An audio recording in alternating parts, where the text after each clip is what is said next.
పేదవాడు కాకపోయినా అతని కేసు టేకప్ చేయడంలో మీ ఉద్దేశాన్ని తప్పట్టాల్సిన అవసరం కూడా లేదు. మీరు లైవ్లోకి వచ్చే చెప్పాను నేను, ఇందిరాగాంధీ కేసును కూడా టేకప్ చేశారు, హత్య కేసుని. తప్పలేదు ప్రొఫెషనల్లీ.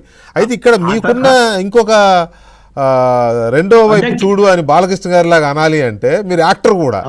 మరి మీరు ఆ యాంగిల్లో ఆలోచించాలి కదా. 24 క్రాఫ్ట్స్ తెలుగు వాళ్లే 2 లక్షల మంది ఉన్నారు అని, కుటుంబాలు, కార్మికులు.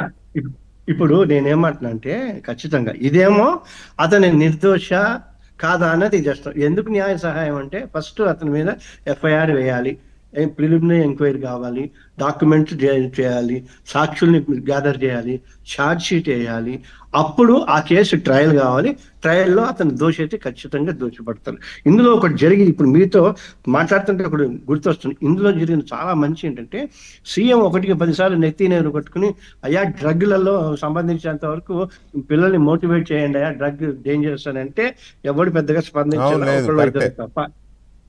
2 ఇప్పుడు thanks to the Ravi and film industry మొత్తం అసలు ఇందాక లక్ష్మీనారాయణ గారు చెప్పినట్టు సైబర్ క్రైమ్ అంటే ఎంత డేంజరస్, ఎంత కేర్ఫుల్ గా ఉండాలి, ఎంత అలర్ట్ గా ఉండాలి అంటే మొత్తం మన వ్యవస్థ మొత్తం తీసుకెళ్లి బయటకు వెళ్ళిపోయింది అని నాకు ఇంకోటి అందుకు అనిపిస్తుంది.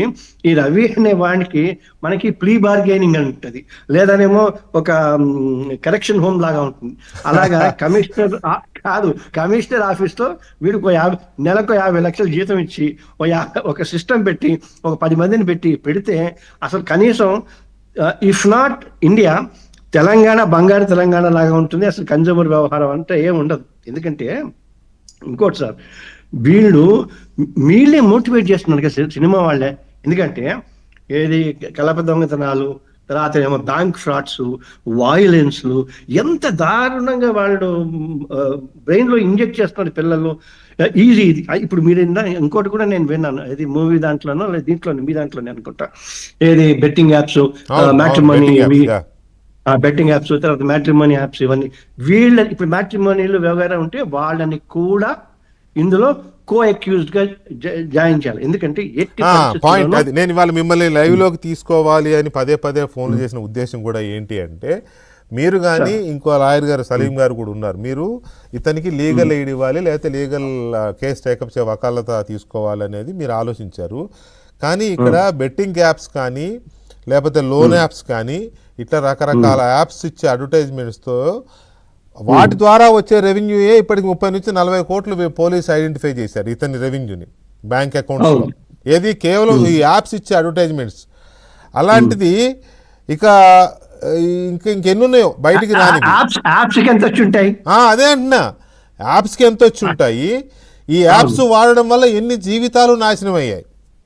అది ఇప్పుడు ఆయన సజ్జనార్ గారు కూడా అదే కదా, ఈ బెట్టింగ్ యాప్స్ కి భరించలేక సూసైడ్ చేసుకుని అయిపోయారు, బెట్టింగ్ యాప్ వద్దని చాలా చేస్తున్నారు. ఎందుకంటే ఇవన్నీ ఒకదానికొకటి లింక్ అయిపోయినాయండి. దానికోసం అని మనం ఖచ్చితంగా దీని మీద ఒక అంటే మనం ఎప్పుడు అనుకుంటున్నాం, ఏ ఇష్యూ మీద మాట్లాడినా లాజికల్ ఎండ్ లాగా ఉంటే ఒక టీం వేయండి సార్. హాయిగా లక్ష్మీనారాయణ గారు, సలీం గారు, ఇంకోళ్ళు హాయిగా టీం వేయండి. చాలా మంది ఉన్నారు. లేకపోతే లక్ష్మీనారాయణ గారు ఐపీఎస్ కాబట్టి ఏమైనా ఆయన ఉపయోగించుకుంటారు, కానీ మనం పనికిరాలేదు దానికి. మనం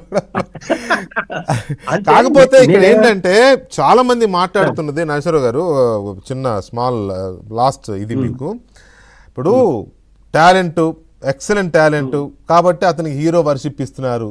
నేను అంటాను నరసింహరావు గారి కంటే నేను బాగా ఆర్గ్యూ చేస్తాను కాబట్టి నాకు లా పట్టా లేకపోయినా నన్ను కోర్టులోకి అలో చేయండి ఆర్గ్యుమెంట్కి అని అంటే ఎలా ఉంటుంది చెప్తా. తంగలాన్ అనే సినిమా చూసారుగా, జై అనే సినిమా చూసారుగా, కేజీఎఫ్ అనే సినిమా చూసారుగా, మీకు పని చెప్తా. కాదు అదే జరుగుతుంది. ఈ హీరో వర్షిప్ అదే. ఈ సినిమాల్లో ఏం చేస్తాడంటే ఒక విలన్ ఉంటాడు, ఆ విలన్ పేద ప్రజలందరినీ పీడించి తినేస్తే ఒక్కడు వస్తాడు, వాడిని రాబిన్ హుడ్ అని పేరు పెడతారు. అమ్మయ్య మా కష్టాలను తీర్చడానికి వీడొచ్చాడని. సార్ ఒక విషయం చెప్తా, చాలా డెలికేట్ ఇష్యూ. మనం ఎవరో 1 year పాపనో 2 ఏళ్ల పాపతోటో సినిమాకి వెళ్తాం, లేదా నాలాంటి 70 ఏళ్ళ వాడితోటి సినిమాకి వెళ్తాం. వెళ్ళినప్పుడు చాలా స్మూత్ ఫుడ్ తీసుకెళ్దామని అనుకుంటాం. ఆ స్మూత్ ఫుడ్ తీసుకోవడానికి అక్కడ అవకాశం లేదు. అప్పుడు ఆ సినిమా అనేది మాకు దూరం అయిపోతుంది. తర్వాత మిగతా ఇన్ని వేల వల్ల సినిమా దూరం అయిపోతుంది. వాళ్ళకి అసలు ఇన్ని కోట్లు ఎక్కడున్నాయి, ఈ జిఎస్టీలు ఎక్కడ కడుతున్నారు, ఈ అమౌంట్లు ఎక్కడికి కడుతున్నాయి, ఇవన్నిటిని మళ్ళీ అది ఒక పెద్ద చర్చ. బట్ ఒకటి ఏమిటంటే, ఒకటి ఆలోచించండి, వన్ సింగిల్ గై, ఒక్కడు, అది కూడా వాళ్ళ వాళ్ళ వాళ్ళ ఆవిడ పట్టిస్తే పట్టుబడ్డాడు తప్ప, లేకపోతే ఆ విడాకుల మీద సంతకం తీసుకుని వెళ్ళిపోయాడేమో బహుశా. ఇంక వీళ్ళు తిరుగుతూనే ఉన్నారు, దేశాలన్నీ తిరగాలి. కానీ ఒకటి ఏంటంటే, దీనివల్ల మనం అందరం నేర్చుకోవాల్సిన లెసన్ ఏమిటంటే, ఏది కూడా ఈజీ, ఇందాక ఎవరో చెప్పారు, ఏది కూడా ఈజీగా రాదు, కష్టపడితేనే వస్తుంది. అది ప్లస్ ఈజీ మనీకి అలవాటు పడి ఇటువంటివన్నీ జరుగుతున్నాయి. ఇంకోటి ఏంటంటే, సినిమా వాళ్ళనే 80% బ్లేమ్ చేస్తా, though I mean to the movie. The reason అన్నీ ఉన్నాయి కదా, అన్ని ఇప్పుడు సెన్సార్ బోర్డు కానీ, సినిమాటోగ్రఫీ యాక్ట్ కానీ, తర్వాత indecent representation of women prohibition act అని కానీ అన్నీ ఉన్నాయి. ఆడపిల్లల్ని తక్కువ చేసి చూపించకూడదు, చిన్నపిల్లల్ని తక్కువ చేసి చూపించకూడదు, వైలెన్స్ ఉండకూడదు, అబ్సినిటీ ఉండకూడదు అని. వాళ్ళు అన్నిటినీ పక్కన తీసి పడేస్తే ఇంక సమాజం ఏమైపోతుంది సార్? రైట్. ఒక్క నిమిషం నరసింహరావు గారు. సలీం గారు ఇక్కడ సరే ఓకే, నరసింహరావు గారు వాదిస్తారా రవి కేసు, లేకపోతే మీకు వకాల్తు ఇస్తారా, మీరు వాదిస్తారా? వెంకటకృష్ణ గారు మళ్ళీ ఒక్కటి క్లియర్ చేయాలి, నేను ఆయన వచ్చి డబ్బులు ఇచ్చినా కూడా నేను వాదించను. కారణం నేను క్లారిటీ ఒక్క నిమిషం, ఎందుకంటే ఆల్రెడీ 5-6 మంది పేర్లు వచ్చినాయి, నేను వాళ్ళకి కాంపిటీషన్ కాను, వద్దు. మళ్ళీ మీరు చాలా బిజీ కాబట్టి మీరు కాంపిటీషన్ కాదు.